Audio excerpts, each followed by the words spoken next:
মমতা বন্দ্যোপাধ্যায়কে ছাড়লেন মদন মিত্র। মমতা বন্দ্যোপাধ্যায়ের দেওয়া সব পদ ছেড়ে কি বললেন মদন মিত্র, শোনাবো।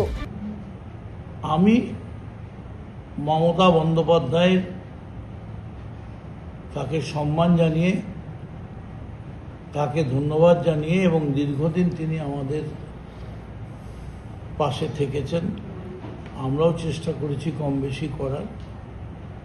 আজ এই মুহূর্ত থেকে মমতা বন্দ্যোপাধ্যায় তৃণমূল কংগ্রেসের national committee chief whip, working committee, party general secretary থেকে শুরু করে সমস্ত রকম পদ থেকে আমি ইস্তফা দিলাম।